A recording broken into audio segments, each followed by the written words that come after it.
Bueno, le damos la bienvenida a todas aquellas personas que nos están escuchando hoy, que nos están viendo, y sobre todo también gracias a Dori y a Juan por estar aquí y participar en esta entrevista con nosotros en nombre del Centro de Filosofía para Niños. Y bueno, en esta ocasión vamos a hablar de la aplicación del programa de CPN en la educación formal en primaria. Y bueno, hablaremos un poco de cómo vivís vosotros, los maestros, la aplicación en las aulas, también cómo lo viven los niños y las niñas. También nos explicarán experiencias concretas para que nos podamos hacer una idea a los oyentes. Y bueno, los beneficios que comporta, las mejoras, también los retos como profesores y acabaremos también un poco con que nos den algún material de apoyo que ellos utilicen como guía.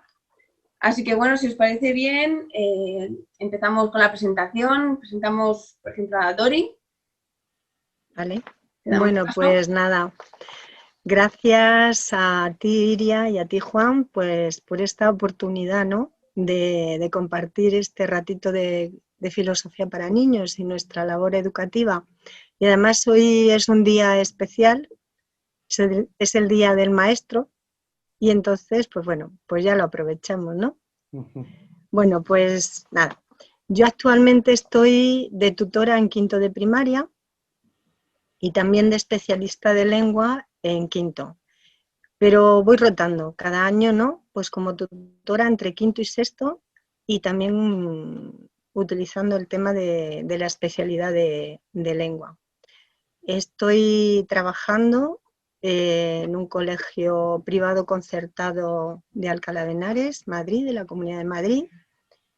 Y bueno, mi contacto con filosofía para niños empezó hará unos 25 años a través de mi marido, de Luis. Y bueno, me decidí hace unos 15 o así a mi primera formación, mi primer nivel, y estaba yo ya de profesora, estaba en educación infantil, que he estado durante 17 años allí. Y para mí fue súper importante pues ese contacto con filosofía para niños, ese aprendizaje, fue muy enriquecedor para mí y para los niños, por supuesto. Luego, cuando pasé a primaria, me hice mayor y pasé a primaria. Y entonces en primaria sentí otra vez la necesidad de formarme y pasé al segundo nivel y ahora unos 6 creo, 7. Es que ya el tiempo corre, ¿eh? Bueno, pues decidí hacer este segundo nivel y bueno, lograr en mi labor educativa a diario, siempre que puedo. Y bueno, eso es Muy un bien, poquito mi muy bien, muchas presentación. gracias. Y nada, y Juan, ¿qué nos cuentas? Muy bien, bueno, muchas gracias por la invitación, a ambas también por la compañía. Bueno, pues yo soy argentino, hace 18 años que vivo en Palencia con P. Bueno, pues trabajo en un colegio aquí en Palencia, en quinto y sexto, en primaria.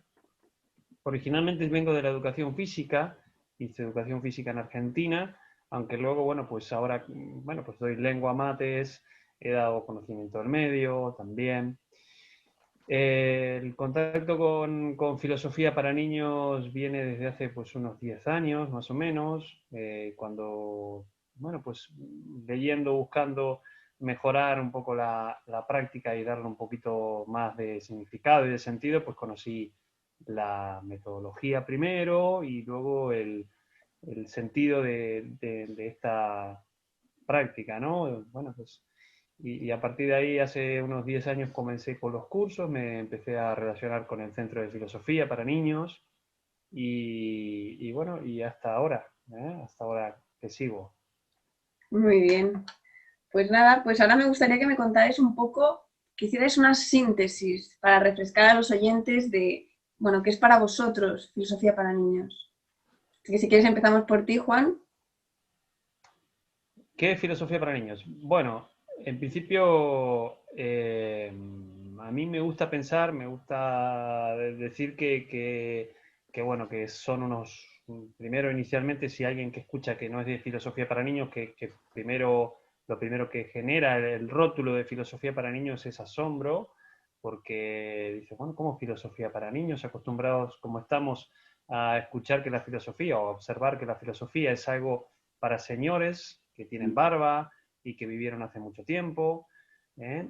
Y claro, bueno, primero pues son unos currículums, unos materiales que surgieron allí por las finales de los 60, principios de los 70 en Estados Unidos, ¿vale? Por unas novelas que escribieron dos personas, Lippmann y Sharp, que luego pensaron que era bueno que incluyeran unos manuales, y la historia que la gente que viene de la filosofía para niños conoce, ¿verdad?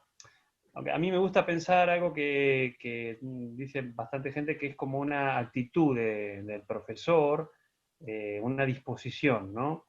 Que empieza por tener en cuenta y tomarse muy en serio las preguntas de los niños, ¿sí? Sus incertidumbres, y eso para mí es una explicación, ¿verdad? Una actitud, diría. Sí, sí, muy interesante. ¿Y Dori? Bueno, pues yo es que para mí siempre, bueno, ahora mismo o desde hace mucho tiempo creo firmemente que es muy importante que los niños y las niñas aprendan a pensar, que es muy importante que sepan hacer preguntas pertinentes, que sepan dar buenas razones, para que luego así sus tomas de decisiones pues cada vez sean más inteligentes y poder construir un mundo, pues bueno, aunque sea utópico, pero vivimos y crecemos y evolucionamos gracias a la utopía. Pues un mundo mejor. Por esto, para mí, filosofía para niños no es solo un método, es un proyecto de vida, tiene un valor en sí mismo. No es solo algo útil que te lleva a hacer esto, útil para el docente, para los niños, sino que es una forma de estar. Y porque favorece el empoderamiento tanto personal como grupal, como he dicho, pues para que se puedan enfrentar al mundo de una forma también más autónoma. Y creo que es necesario. Totalmente de acuerdo. Muy bien, pues bueno, después de esta pregunta vamos a hablar un poco de la experiencia, ¿no?, que tenéis como docentes en este ámbito, así que nos pongáis ejemplos más concretos de esta aplicación del programa en vuestras aulas, en las asignaturas que vosotros domináis. Así que bueno, Dori, si quieres, empezamos por ti. Vale, yo por ejemplo, pues bueno, en una área del currículum como lengua, os voy a poner un ejemplo concreto, pero antes hablo un poquito de la estructura. Parto del grupo clase como una comunidad de investigación donde la pregunta es la protagonista, es la que generará luego el diálogo, ¿vale? Y se elijo un tema, un aspecto a tratar y a partir de ahí, pues unos objetivos y unas habilidades de pensamiento tal como desarrolla o vienen definidas por Lippmann, unas habilidades de pensamiento o destrezas cognitivas, ¿vale? Es necesario también preparar algo porque ahí el educador en filosofía para niños pasamos a ser un facilitador. Facilitamos el aprendizaje, el aprender a pensar de estos niños y niñas, porque ellos son los que por sí solos y en comunidad construyen los aprendizajes. Entonces, bueno, pues paso así un poquito a decir un ejemplo, pues uno que hemos tenido hace poco, que es el sustantivo. Yo estoy ahora, os recuerdo, en quinto de primaria, el sustantivo es un concepto nuevo, no es un concepto nuevo, es algo que en el currículo empiezan a darlo de tercero de primaria, pero sí es cierto que sigue siendo bastante abstracto para la mayoría de ellos. Y como tal, pues bueno, pues hay que ellos tienen que darse cuenta, el objetivo sería de la sesión o de 2 o 3 sesiones que ellos reconozcan pues la definición de sustantivo y bueno, y a partir de ahí pues bueno, iremos dando pasos. Entonces el objetivo que yo me he propuesto ha sido que se den cuenta, que hagan una definición de sustantivo, ¿vale?, por sí solos y en comunidad. Para ello, pues habilidades que quiero que respondan a ese objetivo, pues por ejemplo habilidades de conceptualización como pueden ser de agrupación, de clasificación, de semejanzas, diferencias, luego de razonamiento, pues que sepan buscar razones, argumentos, también de percepción, que escuchen, que observen. Entonces, lo que hago como disparador de la sesión, pues esta vez lo que me inventé fue una historia. Se la proyecté en la pizarra digital y era una historia que venía en un mail. Pues venga, os lo digo. Del mundo de las palabras, pues se han despertado hoy y hay algunas de ellas que están confusas, no saben lo que son y nos están pidiendo ayuda, ¿vale? En ese mail aparece también, hacen referencia a las palabras de cómo se han levantado, han dicho, pues yo sirvo para que los niños metan cosas, metan los libros, yo sirvo para escribir, yo ladro, aquí vienen de vacaciones a nadar, yo huelo bien, a mí me quieren. Entonces, claro, los niños cuando leen eso se quedan así un poco expectantes, ¿no? Y es el disparador que tú haces entonces la pregunta. Nos están diciendo que qué son, a qué se pueden referir estas palabras. Y entonces los niños, bueno, ya previamente sabemos, lo recordamos, ¿no? Que cuando estamos en una comunidad de investigación tenemos unas reglas, unas normas mínimas de respetar el turno de palabra, todo lo que decimos tiene cabida, siempre que haya un respeto, etcétera. Entonces lo volvemos a recordar, sobre todo en los niños pequeños es necesario todos los días. Y bueno, pues al final nos lanzamos y los niños empiezan a decir, pues mochila, todo esto como está proyectado, ellos van diciendo listados de palabras. Claro, ahí el facilitador, en este caso yo, tenemos que llegar yo quiero que lleguen a la pregunta, ¿y en qué se parecen? Entonces, vuelvo a hacer una pregunta. Bueno, ¿y vosotros qué pregunta le haríais a estas palabras?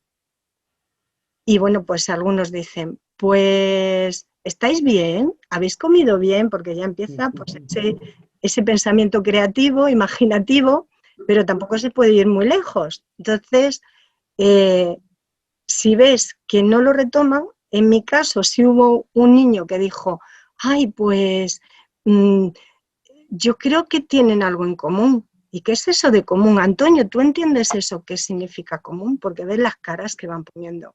Entonces ya uno dijo, sí, que se parecen a algo. ¿En qué se pueden parecer? Y entonces empezaron a decir, pues que sirven para algo. Pero todas sirven para algo. Ellos mismos empezaron a hacer preguntas unos a otros. Y entonces unos dijeron, es que no es lo mismo silla, que había salido mochila, silla, que playa.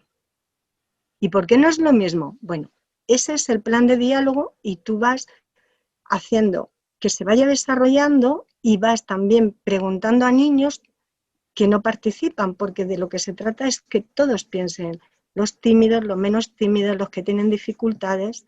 Oye, ¿tú estás de acuerdo? ¿Por qué estás de acuerdo? Y ya van argumentando. Y como ya he dicho que no es un concepto posibilitando, ¿no? Como no es un concepto, pues eso, que dan por primera vez, siempre hay alguno que dice, anda, es que están nombran cosas. Y esto nombra, sí, y ya empiezan ellos a clasificar y a agrupar. Anda, y claro, porque estos dicen que son cosas. ¿Qué son cosas? Pues la silla, la mochila, tal. Es la verdad que es súper interesante porque es que fluye con mucha rapidez. Hombre, yo lo explico lo mejor que puedo, pero es verlo. En acción como nos enteramos mejor de cómo va esto. Y ellos mismos las caras que ponen, porque algunos te dicen, esto parece magia, cuando ya consiguen, porque no se dan cuenta de la capacidad que tienen, porque tú estás posibilitando como facilitadora eso. Y mordiéndote mucho la lengua. también, porque tú quieres, el docente quiere intervenir y a veces, y no, para decir ya, pero decirlo ya, y no, hay que darle sus tiempos. Entonces, al final, sí es verdad que van diciendo, pues sí, estas palabras ya sé lo que es, dice una, es como el momento eureka. Son nombre, anda, si eso lo dimos. Y empiezan y como diciendo, están haciendo también una metacognición, de alguna forma, porque están relacionando lo que dieron en tercero, en cuarto, y bueno, es asombroso la actitud. Cuando ya llegan a eso, pues en comunidad decidimos, bueno, ¿y ahora qué hacemos? Pues habrá que decírselo, ellos te lo dicen. Pues vamos a escribir un email, pero también, fijaros, como es un concepto que ellos conocen, utilizamos el libro de texto, porque estamos en una asignatura curricular. Entonces le decimos, oye, ¿por qué no comprobamos lo que dice el libro? Entonces todavía más se sorprende cuando ven que la definición que ellos han dado es prácticamente igual que la del libro. Es de verdad maravilloso la emoción que sientes como docente y verlos a ellos pues así satisfechos de su aprendizaje. ¿Qué pasa? Que luego ellos, algunos van más allá, porque bueno, pues tienes diferentes niveles de aprendizaje, ¿no? Y entonces algunos te dicen, señorita, ¿y por qué no seguimos aprendiendo más cosas del sustantivo así? Digo, no sé, ¿qué pensáis? ¿Qué pensáis? Y entonces te dice, pues vamos a decirle, ahora cuando le escribamos el mail al mundo de las palabras, que nos contraten. Entonces hacen un compromiso, o sea, se comprometen ellos. Y cuando ya hay un compromiso, pues son capaces, se lo estudian, hombre, no os digo que sea la panacea, pero sí es verdad que hay la motivación sale de ellos mismos. Entonces, ya nos han contratado en el mundo de las palabras, pues para seguir aprendiendo. Y ahora estamos con el adjetivo y están encantados. A ver, algunos tenemos nuestros días, nuestros ratos, porque las sesiones hay que ser realistas, pues hay veces que dice, Dios mío, con lo bien que he preparado esto, pero es importante tener preparado ese plan de diálogo. Por eso es es muy intenso. O sea, el trabajar en filosofía para niños con esta metodología te implica tanto, que te implica cuando lo estás preparando y cuando lo estás haciendo emocionalmente, pero tiene muchas recompensas. Entonces, bueno, no sé si os ha quedado ese ejemplo un poco... No, clarísimo. ¿Y después tenías algún ejemplo de...? Sí, luego, mira, yo tengo lo del plan de acción tutorial, lo trabajamos en concreto como asignatura con los valores cívicos y sociales, ¿no? Lo trabajamos de dos formas. Una vez a la semana tenemos una hora pues para hacerlo. Y unas veces utilizo un material, el material de Savia, del proyecto Savia, que han elaborado dos históricos de filosofía para niños, como son Félix García Morillo, Tomás Miranda y José Antonio Marina. Entonces, es un material fabuloso, ¿eh? Además tiene una guía y todo, y que aunque no des filosofía para niños, ayuda, porque esto lo trabajamos en el centro todos, toda la primaria, ¿no? Bueno, lo que pasa que si has hecho filosofía para niños, pues le sacamos partido, evidentemente, y entiendes todo mejor, ¿no? Lo encauzas mejor. Entonces, yo cuando utilizo este material, pues en el material vienen talleres de filosofía, dinámicas, muchos disparadores, y tienes que ir seleccionando. Yo os voy a coger, hemos estado dando el tema de los deseos, las necesidades y los valores. Es que hasta te tienes tú como adulto que poner las pilas y pensarlo, porque es complicado, ¿eh? Pero la verdad que aquí nuestros amigos filósofos lo han hecho estupendamente. Entonces me han facilitado a mí también mucho trabajo. Entonces trabajé un plan de diálogo que dice, ¿qué es lo valioso? Y entonces hay 6 preguntas y como comunidad, si me permitís cojo el libro porque y os leo alguna pregunta. Entonces proyectamos las 6 preguntas o ellos desde el libro y ellos eligen, votan la pregunta que ellos quieren. Y la que sea más votada en la comunidad es sobre la que vamos a dialogar y hacer ese plan de diálogo. Entonces, algunas preguntas, la verdad que resultan que ponen las caras, pero ¿es posible que algo sea malo y te guste? ¿Es posible que algo sea bueno y no te guste? ¿Qué valoras más? ¿El cariño de tu familia o tener los juegos que te gustan? Si deseas algo, entonces tiene valor. Si no deseas algo, entonces no tiene valor. O sea, que lo leen ellos individualmente, lo intentan un poco, pues eso, asimilar y luego deciden en comunidad qué hacerlo.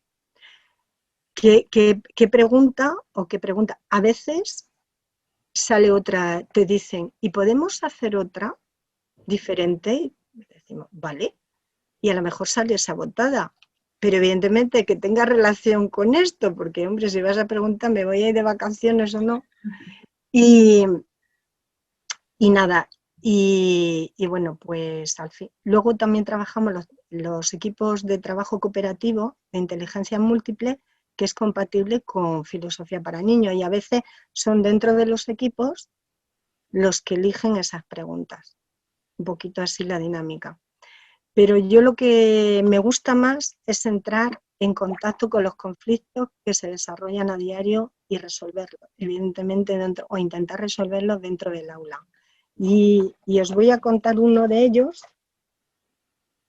pues que surge como muy a menudo, que es el tema de que en las tutorías, cuando tienes tutorías con ellos individualmente y hablas, pues te dicen que a veces no participan o tienen dudas de participar porque hay niños que se ríen luego o dicen cosas inadecuadas, ¿no? Ellos te lo dicen explícitamente todo lo que dicen. Y luego yo también como tutora pues lo observo, que niños que no tienen dificultad ni en relacionarse ni timidez aparente, empiezan a bajar, ¿no? Ya no se sienten como, y eso que estamos en una comunidad de investigación y todo, pero les veo que hay que empiezan a fluctuar un poco ese tema. Y entonces aproveché, esto no ha sido este año, eso fue antes de la pandemia, con sexto, estaba en sexto de primaria, eran más mayores, y bueno, yo al principio lo achaqué a la edad y eso, pero ahí había algo más detrás. Entonces, esto es lo que hicimos fue lo siguiente. Yo no planteé el problema. Yo lo que quería era que ellos mismos, la comunidad, se dieran cuenta de que existía ese problema y que podíamos resolverlo o podían resolverlo mejor ellos. Entonces les dije, oye, vosotros habéis notado o hacemos preguntas, ¿no? En clase o corregimos, ¿participamos todos? Y eso fue el disparador, porque muchos tenían ganas de eso y empezaron a decir, sí, no, pero ya empezó, no, no, no, no. ¿Por qué? Y entonces ya fueron diciendo, por vergüenza, pues a lo mejor por miedo, otros decían que los digan los que no participan. Y entonces yo, emocionalmente, para que ellos se sintieran empáticos, les dije, no, no, te lo estoy preguntando a ti. ¿Tú qué crees? ¿Cómo te sentirías tú? Entonces ya ellos van diciendo y se van intentando poner en el lugar de, pues mira, es que es como se ríen, les insultan, pues yo me sentiría muy mal. Y van contando. Y algunos de los que se sienten así, no os digo todos, pero alguno ya va sacando eso. Siempre recordamos el pensamiento cuidadoso, ¿no? Que haya un respeto, porque el sacar las emociones y el reconocerlas a veces salen así como muy, como lo pienso. Entonces, bueno, ahí está el facilitador pues para posibilitar que esto, pues que no se pierda en el respeto, ¿no? Y sale al final que tenemos que resolverlo, porque así no podemos estar, ¿no? Pues, y utilizo entonces una técnica que, bueno, es un poco ecléctica y sacado de aquí y allá, que son los paneles de pensamiento compartido. Pongo trozos de papel continuo por la clase, reparto unos post-it, Lo hago con dentro de la comunidad con equipos de trabajo, que suelen ser 4 niños. Y entonces les reparto POSI y individualmente decimos cómo resolver este tema de que nos podamos sentir a gusto, pues sin miedo, sin vergüenza, pues cuando vamos a corregir o queremos preguntar algo, participar en clase, que nos podamos sentir libres, así en ese sentido.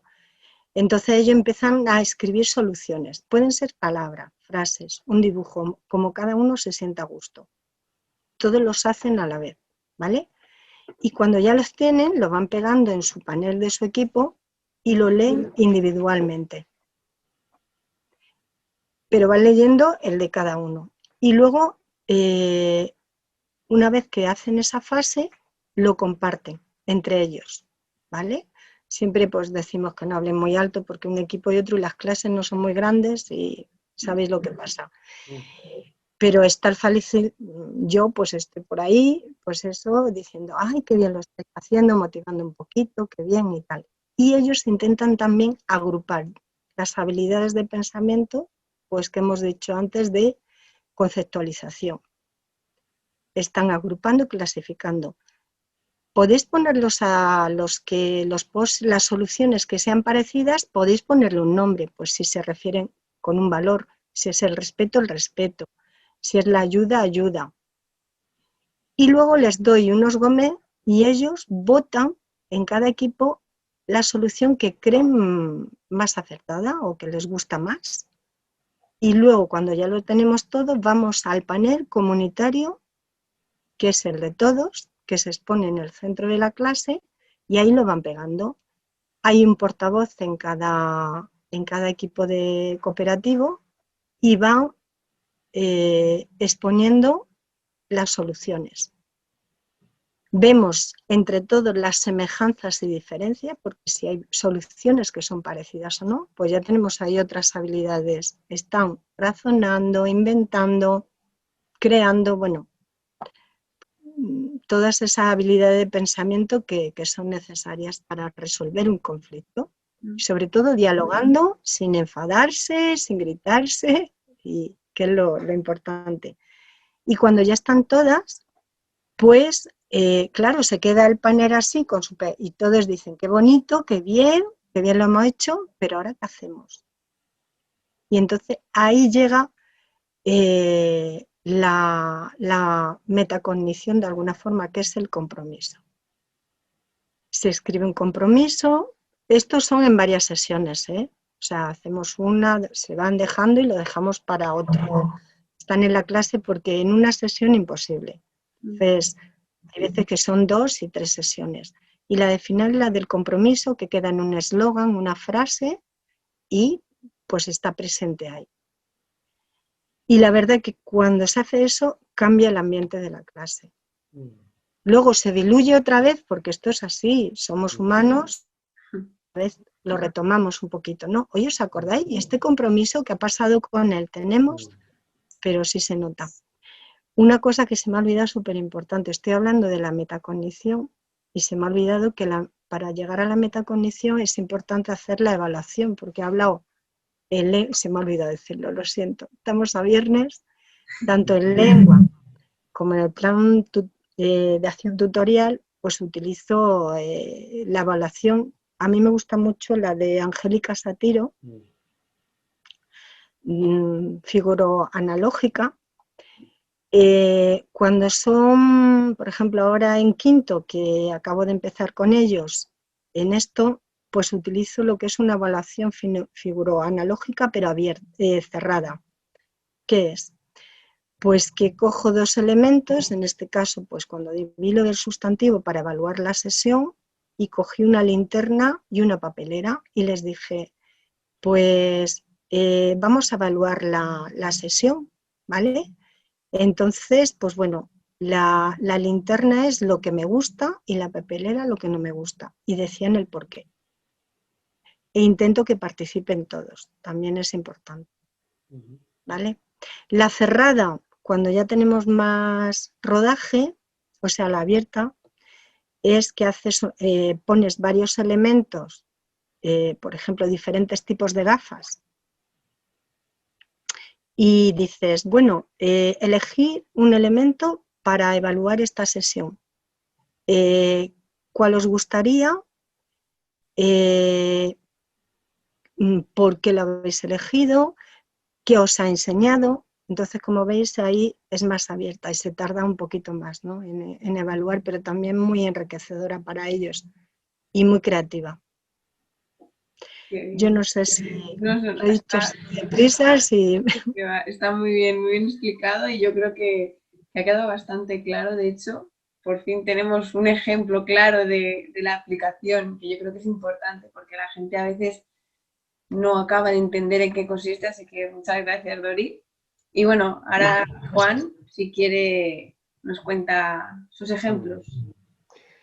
Antes, si puedo hacer un poco de referencia a lo que decía Doris, me he quedado con el email del mundo de las palabras, ¿no? Y cómo es un poco hace referencia a aquello que decía o creía Lippmann, ¿no? Que la narrativa y la filosofía debían ir de la mano. Entonces, cómo a partir de la narración, pues los niños consiguen pues dialogar y construir de manera compartida pues una idea que luego contrastan con el conocimiento oficial que viene en la guía y coincide, ¿no? Entonces, pasa con el nombre, también pasa con el adjetivo y el ejemplo es muy significativo. Y también pasa en otros ámbitos, por ejemplo, en las matemáticas, sin ir más lejos, la idea de cómo a veces la cultura escolar pues determina algunos conceptos, ¿no? Y los reduce, ¿sí? Por ejemplo, el tiempo, ¿no? El tiempo pues es algo que cuando hablamos de tiempo dentro del cole pues, o de un aula, pues hacemos referencia por defecto, los profes a unas unidades, ¿vale? A un sistema, pero dejamos de lado pues, el concepto mismo de tiempo, ¿no? Que es algo, si nos ponemos a pensar, fascinante y desconcertante a la vez, ¿sí? Y sobre lo cual pues, merecen los niños tener la oportunidad de reflexionar, ¿no? Porque entre otras cosas, pues la filosofía consiste también en pensar sobre cosas que parecen en principio obvias, ¿no? Pero el concepto de tiempo, por ejemplo, ¿no? Para poner un ejemplo concreto de las matemáticas, ¿es algo real o es algo que nos hemos inventado? Porque podría haber tiempo aunque no hubiera universo, aunque no hubiera civilización. Entonces, claro, cuando uno de pronto en una clase de mates pues plantea la pregunta, pues claro, eso genera mucha perplejidad. Es un ejemplo que a lo mejor puede resultar, bueno, para no caer en otros que también son muy útiles y que son, por ejemplo, en la resolución de problemas. Hay un ejercicio que lo hacemos en clase que he recogido de Juan Carlos Lago, que consiste en pensar un problema, pensar una pregunta para un problema y crear una respuesta, perdón, pensar una pregunta para un problema y que esa pregunta sea una pregunta corporal, ¿sí? Al hilo del trabajo en grupos, que ahora está más limitado el tiempo de pandemia. Pero, por ejemplo, que un grupo piense a partir de un texto que se ha creado o que se ha recogido de una guía didáctica o de un libro de texto, pensar una pregunta para ese problema, una pregunta diferente y que se represente de manera corporal, como si fuera una instantánea, una fotografía, ¿vale? Pues eso que parece una cosa muy extraña, pues genera y suscita mucho interés, ¿vale? Se puede jugar a imaginar también, pues, retomando la idea que decía Doris antes de clasificar y demás mientras se está haciendo otra actividad, pues tomar las destrezas de pensamiento, que es lo interesante y lo potente del programa, mientras se está haciendo otra cosa. Se puede jugar a imaginar qué es esa pregunta que han representado unos compañeros y escribirla como una manera de traducir la imagen al texto, ¿verdad? Eso, bueno, genera mucha perplejidad y las clases las dinamiza y le da más significado, ¿no? En el ámbito de la educación física, pues hay una rama de la educación física que es la enseñanza comprensiva de los juegos deportivos, ¿no? Pues hay una idea que tiene que ver con pensar la naturaleza misma de los juegos, ¿no? La naturaleza de los juegos, de cualquier juego, del pilla-pilla, del escondite, como más sencillos o más complejos, como el baloncesto y el fútbol, esa naturaleza que tienen viene determinada por las reglas, ¿no? Entonces, ¿cómo podemos jugar? Puede ser una pregunta, y de hecho lo es en las clases nuestras, para que el juego que vamos a afrontar pues sea más divertido, para que podamos jugar todos. ¿Quién va a decidir esas normas? ¿Eh? ¿Las podemos poner entre todos? ¿O estamos jugando un juego que de pronto no funciona? ¿Qué modificaciones podemos hacer para que este juego vaya mejor? ¿No?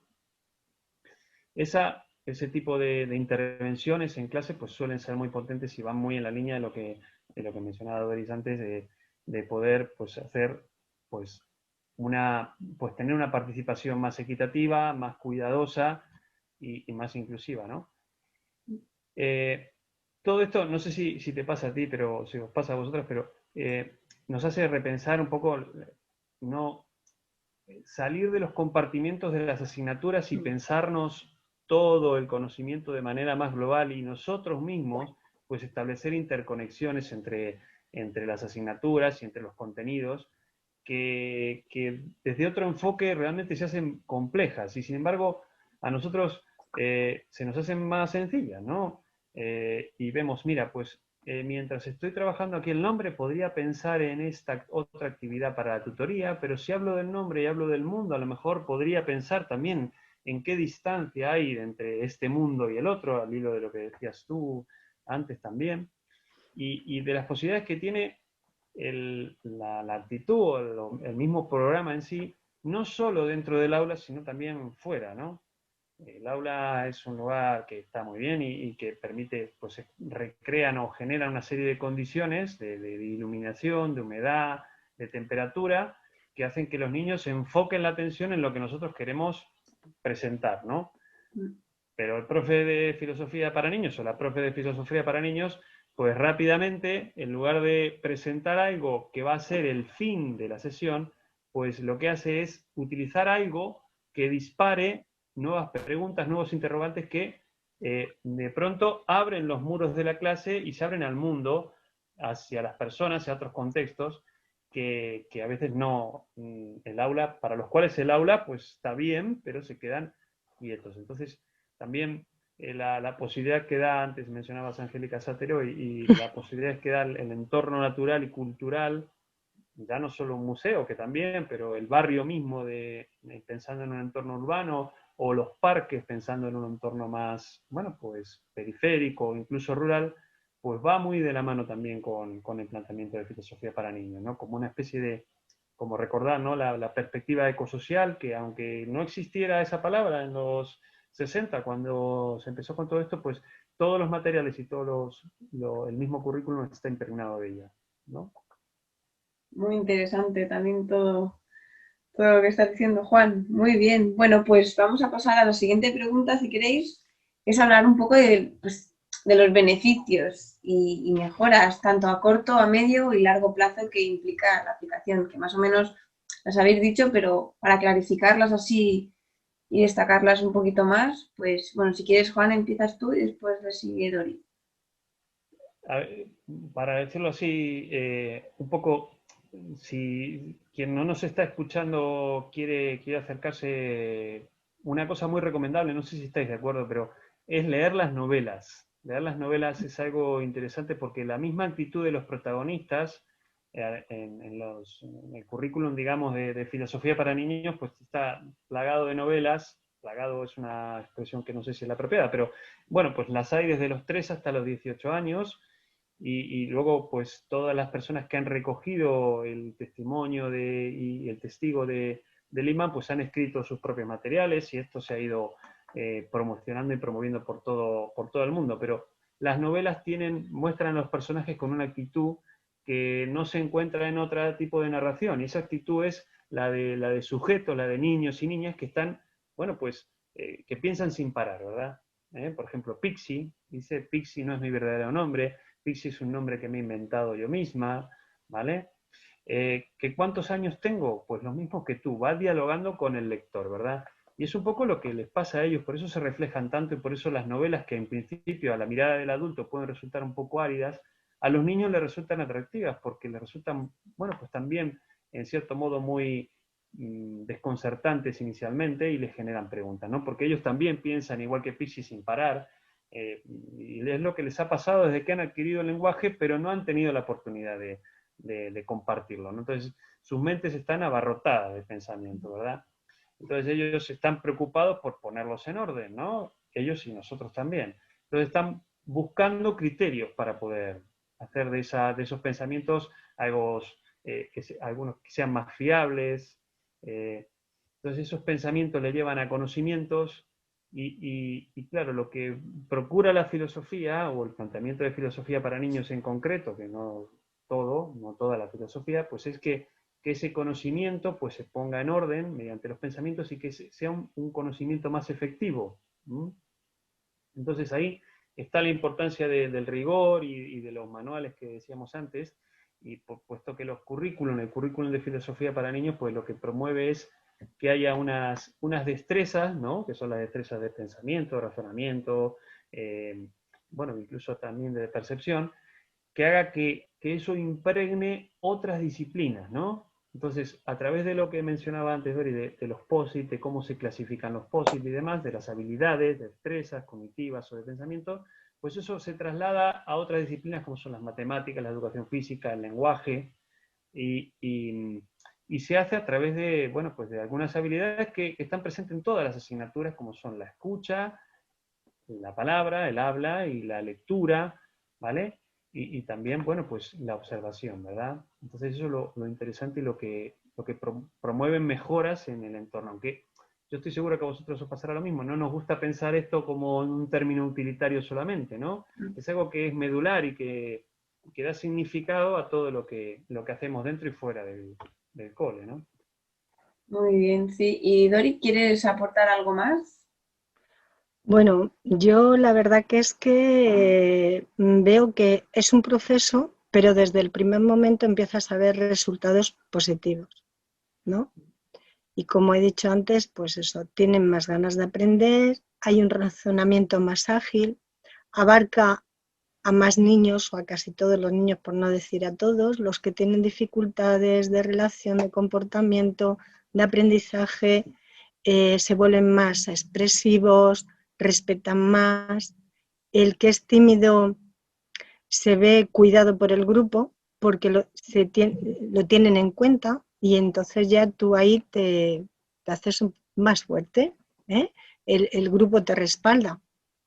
Incluso los que han tenido problemas de comportamiento, si es verdad que si es muy retirado y ya tienen como una etiqueta, cuesta algo más, pero el grupo le da la posibilidad de sanar y de curar, porque vienen muchos niños, como digo yo, enfermos de relaciones, pero no solo en su ámbito escolar, sino fuera, y cura y sana bastante. La comunidad cura y sana es un encuentro con el otro. Y entonces, pues aprenden a gestionar mejor las emociones, a empatizar y todo eso, pues luego el aprendizaje es que va fluyendo. Si es que si tú estás a gusto, nos pasa a nosotros, todo lo demás y luego las dificultades se afrontan de otra forma. Esto, por ejemplo, de ahora de la pandemia, el otro, es cierto que sin filosofía para niños también los niños se adaptan con una facilidad asombrosa a los cambios. Nosotros somos los que dificultamos a veces el adulto, ¿no? Con nuestras angustias y nuestras sobreprotecciones, pero con filosofía para niños yo me he dado cuenta que ellos no hacíamos nuestro corro de pensar, pero y ellos no tenían contacto con filosofía para nada. Oye, vamos a visualizar, ¿cómo sería un corro de pensar? Y he trabajado mucho esa creatividad y tal, y estoy viendo los resultados. Que es verdad que es un proceso, que no puedes bajar la guardia en ese sentido, decir, ya está, no, son niños que están creciendo y tú estás posibilitando ese crecimiento, favoreciéndolo. Y bueno, el ver, no sé, Juan, pero la sonrisa cuando tú lanzas la pregunta a un disparador o cuando están metidos en el plan de diálogo y suena el dichoso timbre y la cara de disgusto, pues bueno, pues eso a ti te dice, ay, y cuando te ven entrar por la clase dice, anda, qué bien, y vamos a hacer filosofía. No, dicen, vamos a aprender a pensar. Sí, sí, vamos a aprender. Estamos todo el día aprendiendo a pensar. Entonces, bueno, es a corto, medio y largo plazo. Claro, y además, pues hoy en día, digamos que los niños y niñas hay mucha desmotivación, ¿no? En la escuela, entonces yo creo que esto también los impulsa y los crea seres mucho más curiosos, además, que se genera curiosidad, aprender, pensar, y se estimula, ¿no? Digamos, pues me parece También, muy, muy interesante. Y bueno, y también hablamos de que es un reto, ¿no? Para vosotros, diario, y también, bueno, algunas dificultades que podáis, o bueno. Yo, mira, las dificultades, a ver, cuando estabas hablando con Juan de las mejoras, ¿no?, que tiene, los beneficios, si yo pienso lo contrario, lo inconveniente, es que filosofía no le ve inconvenientes, son dificultades externas al programa de filosofía para niños, como puede ser una ratio, como puede ser un espacio, como puede ser un currículum cerrado, con unos libros de texto, como puede ser que no te sigan el resto, o sea, que no estén implicados, pues porque tú puedes divulgar esto, pero no es tu decisión, ¿no? El que en un centro se utilice filosofía para niños, entonces, bueno, tú estás ahí, ¿no? Claro, la efectividad es diferente, porque mis niños están conmigo quinto y sexto, y luego, si es verdad, tú le has dado ahí pues una forma de estar, pero si eso se continuara, pues sería más efectivo, mejor para ellos, ¿no? Pero esas dificultades se convierten en desafíos y retos, porque tú tienes una ratio, como yo del año pasado, 29 alumnos, y para hacer esos corros y eso, y se hacía con los equipos y tal. Y tú le decías a los niños, yo hago así, digo, vamos a ver, si queremos hacer corro de pensar, si queremos trabajarlo así, en el menor tiempo y con el menor ruido posible. Y no, bueno, en 5 segundos. O sea, era... Y ya te digo que, bueno, pues lo vas adaptando, porque todo lo que se acerca a filosofía para niños lo transforma. Y tú lo adaptas. Y los espacios lo mismo, pues ahora estamos en filitas, como en los años de María Castaña, pero estamos haciendo filosofía para niños. Ellos se mueven, tenemos nuestro protocolo pues para lavarnos cuando tocamos un objeto, pues es de estas de hinchables, pero chiquitita del mundo. Y eso es lo que nos lanzamos para el turno de palabra, para que no distraiga mucho y entonces tenemos permiso para volvernos y verle los ojos al otro. También de imaginarnos qué cara está poniendo. O sea, y todo esto lo podemos hacer, aunque tenemos pero es un reto, para mí ha sido un reto con esta situación, ¿cómo hacerlo? Claro. Es verdad que me ha venido muy bien porque ahora tengo menos niños, me han quitado niños y entonces también eso ha compensado. Pero, y bueno, pues es que es lo que os puedo decir, que cuando me surgen dificultades o cuando nos surgen dificultades lo tenemos que ver como un reto y un desafío. Claro, sí. Y Juan, ¿alguna cosilla que quieres aportar? Antes me había quedado pensando, ¿no?, en lo que mencionabas, en el desánimo y la desmotivación, ¿no?, de como los monstruos de la pedagogía. Hay un libro es la pedagogía contra Frankenstein, ¿no?, la pedagogía contra la desmotivación. Y hay como una búsqueda permanente, sobre todo de muchos nuevos planteamientos, campos muy fecundos de la pedagogía que buscan alumnos motivados y entretenidos, ¿vale?, como la solución a los problemas de la pedagogía y a los problemas de nuestro tiempo, ¿no? Y son, insisto, campos muy fecundos, como el de la gamificación, ¿no?, por ejemplo.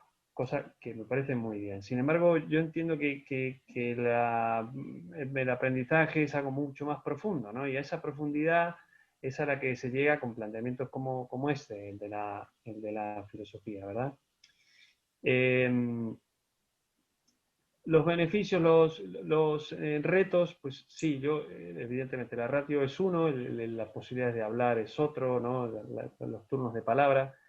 hay un nuevo reto ahora que es justamente esa, ¿no? O era, o yo creo que ya ha quedado un poco obsoleto, o inicialmente era de cómo vamos a hacer filosofía sin ponernos en círculo, cómo vamos a hacer para continuar con el diálogo y que eso sea como a la antigua usanza, en filas, ¿verdad? Pero eso se ha solventado, por lo menos en mi caso, de una manera muy práctica, vamos, casi no ha hecho falta más, ¿verdad? Y me gusta también hablar de oportunidades como son ahora los nuevos entornos virtuales que pueden dar pie a nuevos intercambios que son también enriquecedores, ¿no? Y que son las posibilidades de poder contactarnos con gente, poder plantear sesiones virtuales. En eso hay algunos colectivos dentro de los distintos grupos de filosofía para niños fundamentalmente de Iberoamérica, que ya lo están planteando y que es un campo interesante. La red iberoamericana de comunidades virtuales lleva tiempo en eso y es una cosa interesante. Sobre todo, lo que significa para señalar lo que significa para el profe que lo ha hecho, ¿no? Es una oportunidad a la cual, digámoslo así, ¿no? Hay profes que, lo digo con todo respeto, dan clase un año y se repiten durante 30, ¿no? Y uno cuando procura no dar el mundo por supuesto y dar un paso fuera y inmiscuirse en estos terrenos, por ejemplo, el de la filosofía, que puede ser otro, pues se expone a que la clase pues no sea como esperaba y a que los materiales que había preparado con tanto cuidado y atención y expectativa en casa pues no salgan y la pregunta sea otra y vaya para otro lado. En fin, bueno, que merece la pena. Muy bien. Y bueno, ya para acabar, brevemente, así que nos podáis decir con qué materiales os apoyáis, a lo mejor darnos una referencia, algunos autores o algunos libros. Si quieres empiezas tú, Juan, y acaba Dori. Bueno, desde luego que hay un montón de propuestas nuevas. Bueno, pues no quisiera señalar una sola, pero bueno, pues los materiales, la verdad que son muy buenos y como antes decíamos de lo que habían preparado Tomás y Félix, en Savia pues se va renovando el repertorio. Hay gente que está indagando en las posibilidades de los juegos, del ámbito de la gamificación, como decía antes, del ámbito del aprendizaje fuera del aula. Ahora, a mí personalmente, que todo me resulta muy interesante y la verdad que lo leo con fruición y me interesa, me gusta volver siempre a releer las novelas de Lippmann y a volver sobre los manuales, no solamente como para preparar las clases, que también, sino como entretenimiento mismo. También el campo de la poesía y del arte es muy interesante y muy atractivo.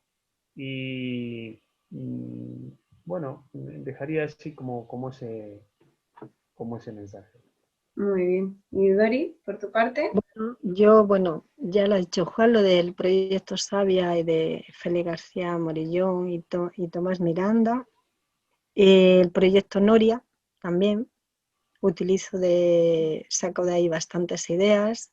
De la ciudadanía creativa, todo esto de Angélica Sátiro. Y también de Helen Duty, el Wonder Poder, que es una filosofía que a mí me gusta, visual, la impacta mucho los dibujos y las preguntas que hay. A veces les vuelve un poco así, como diciendo, ¿y esto que ha traído mi profe qué es? ¿No? Pero que también les saca un poco de su zona cómoda. Y utilizo también mucho el arte, y también apoyo de lengua a niños de otras clases con dificultades, suelen ser 3, 4 niños, pues también la narrativa, cualquier recurso que pueda ayudarle a estos niños, y son 4, pero también utilizo muchos materiales de apoyo, dinámicas, juegos, cualquier disparador lo adapto como...